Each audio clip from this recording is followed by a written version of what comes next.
Hi guys, in today's video, I'm about to serve you some hacks that is going to save you some money. Welcome back to my channel and thank you so much for joining me today. Thank you so much for clicking on this video and I hope that you will enjoy today's content.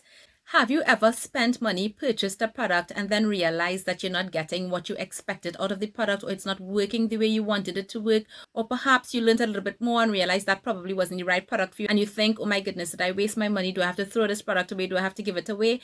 Well, sometimes you might. But there are times you might also be able to repurpose that product and not have all your dollars go down the drain. That's actually the trend of thought I was having when the idea to do this video came to mind. So I started off by thinking about products that I have repurposed because I don't use them for what they were intended to. But then I also started to think about products that actually give me double bang for my buck because I can use them for more than one purpose and accomplish several things in my beauty routine. And that's what we're going to talk about today. If you want more videos like this, definitely leave a like on this video. Initially, I was thinking about two specific types of products that I absolutely do not use for the purpose that they were intended to, but I have been able to repurpose and finish those products that I had purchased. The first one is face scrubs. That should not surprise you guys because you all know that I kind of got off that extreme heavy physical exfoliation train a long time ago for multiple reasons. I actually prefer chemical exfoliation now. And now when I do physical exfoliation, it is very gentle exfoliation. So traditional scrubs like the St. Ives scrub and other types of facial scrubs that many of us, including myself, would have used for years, all through my teen years and so on. I actually used to buy those things by the 2s and the 3s. So, you know, sometimes you'd go into a beauty supply store and they would have like banded offers, like 3 scrubs for a very ridiculous price or something like that. I was one of those persons, I would pick those up. So I actually had a lot of stock. And then when I completely changed my skincare routine and I no longer use those types of products on my face, I was like, oh my goodness, what to do? And for a long time, I left my products there. Some of them I got rid of because they probably got expired. But then one day it just came to me, but wait a minute, Sherry. You do use scrubs with this type of texture or probably a little bit heavier scrubs on my body and on my feet, particularly my feet. So that's actually how I repurposed my St. Ives apricot scrub and some other scrubs that I had stocked up in my cupboard.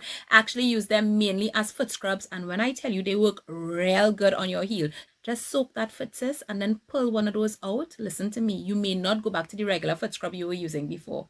Your feet and certain parts of your body are not as sensitive as your face and could probably handle it. And that's why I chose to finish those products in those areas.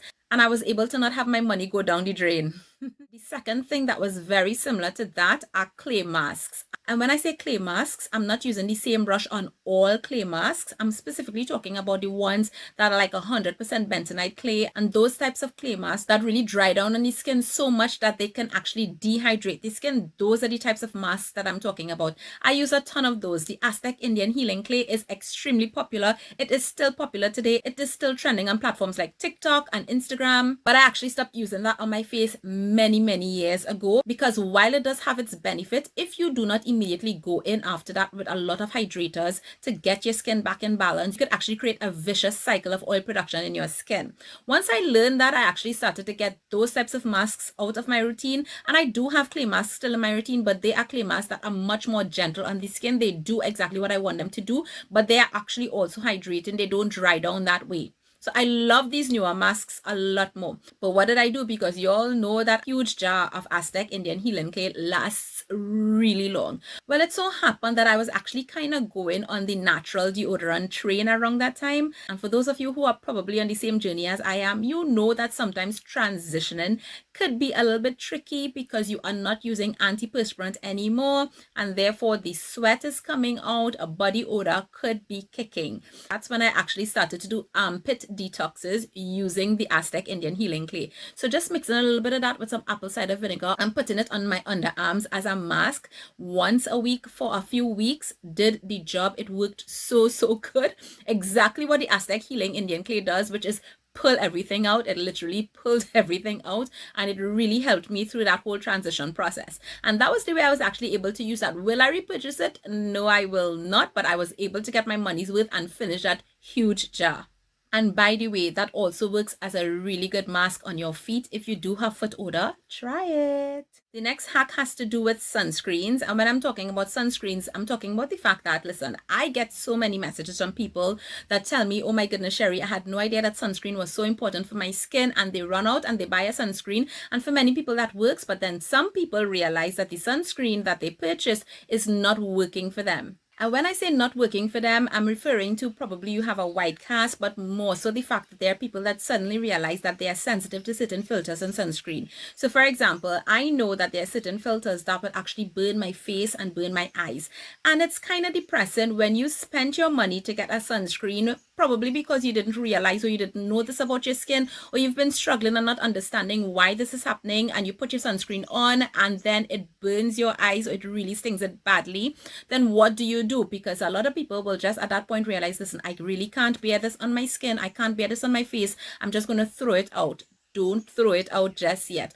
Unless you're having like a specific allergic reaction where you really cannot use that on your skin at all. How I repurpose those is I actually use those sunscreens on my neck, on my chest, or other parts of my body. Usually the area that I will have issues is my eyes, the area on my eyes, my cheeks, where those specific filters will create some stinging on my skin. But on my body, it's completely fine. So before you throw out those sunscreens that you probably cannot use in your face, try using it on another part of your body and you just might be able to get used to finish that product. The next hack is about cleansing oils and cleansing balms. So of course I would have gone through my fair share of cleansing oils and balms because I test a lot of them and have been using them for years. Once in a while I may come across a cleansing oil or cleansing balm that could actually create problems for me. One, maybe because they're too highly fragranced, or two, because I do use my cleansing oils around my eyes to break down my eye makeup, my mascara and all of that.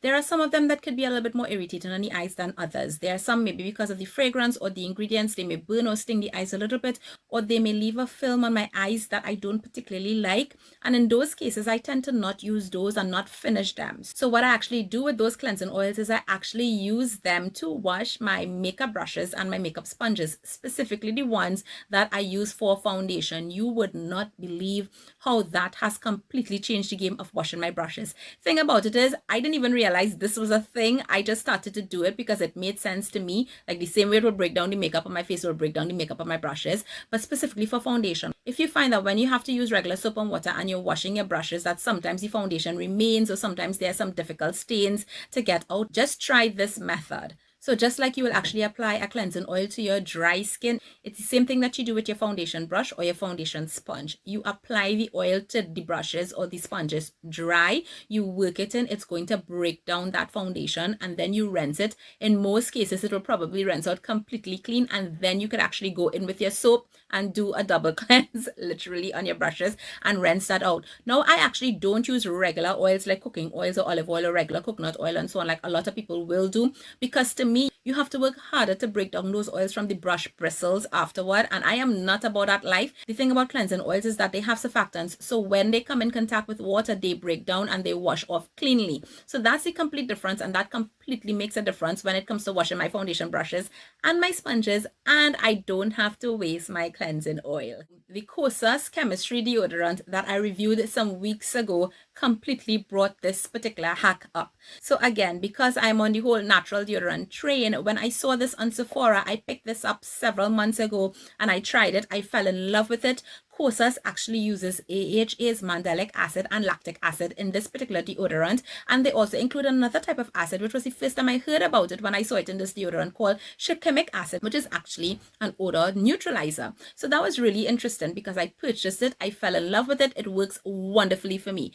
Now where the hack comes in is the use of AHAs, particularly things like glycolic acid and lactic acid, as a natural deodorant. Now this has been trending for a while, and personally I was a little bit afraid to try it because I'm thinking these acids are a bit strong. Will my underarms be able to handle it?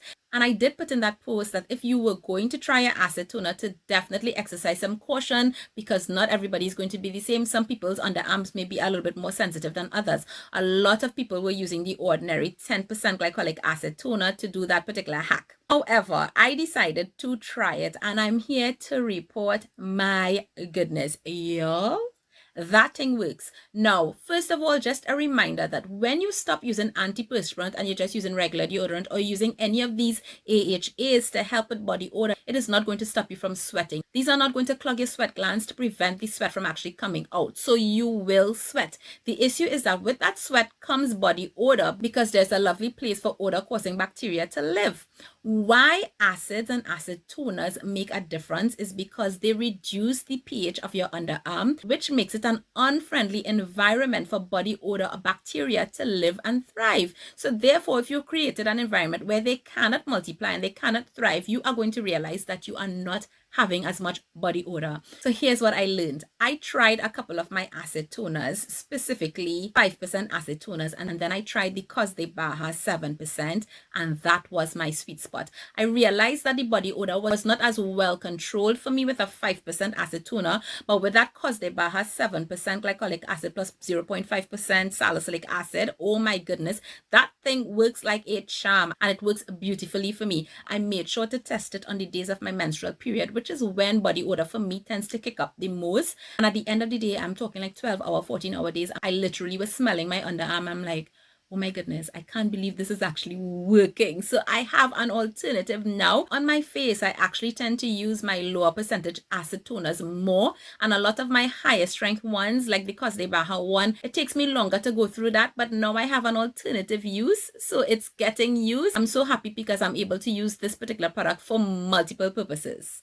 I will tell you that if you do want to try this hack, definitely start at a lower percentage and see how it works for you. A lot of derms say that it does work. They do caution against using very high strength acid toners. And definitely do not use this on a day when you've just shaved your underarms or you've freshly waxed. Don't do it because you don't want to set yourself up for irritation. The other benefit is you will get some exfoliation for your underarms. So perhaps if you've been having some hyperpigmentation, you might see that lightening up because of the use of these acids. And one of the things that you could keep in mind as well is that if you're using probably some other type of natural deodorant, you could swap in your acid toner as your deodorant, maybe just a couple times through the week, just to maintain that and to help the situation out. The final hack that I want to share today, interestingly enough, was actually inspired by this, the Beauty Hacks lip mask, which you all know is one of my absolute favorite lip products of all time. I love this for my lips, but something that I actually started to do, and then I actually looked into it and realized, wait a minute, that's why it works,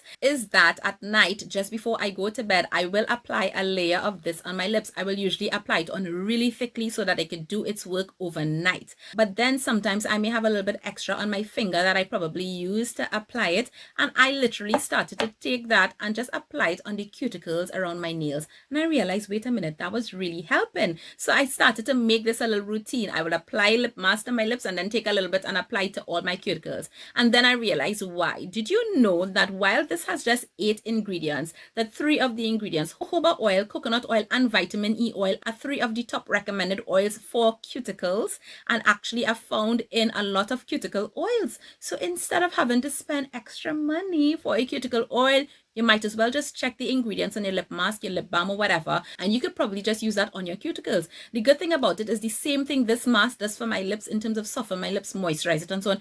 It's the exact same thing it's doing for my cuticles and the skin around my nails. Listen, I have absolutely been loving this. I'm so glad I found another way to use this. Not like if I wasn't going through it fast enough already. If you haven't tried the Beauty Hacks lip mask yet, you really need to try it. I know I've just given you a second reason too. I do have a few more things up my sleeve, but we could save that for another video. I'd love to hear any comments down below. Have there been products that you've been able to repurpose, or perhaps products that you've been able to find more than one use for to make it worth your money and get more bang for your buck? I'd love to hear down below. Let's share, because we might find some gems that could be helpful to all of us. I'll see you guys again soon. Take care. Bye.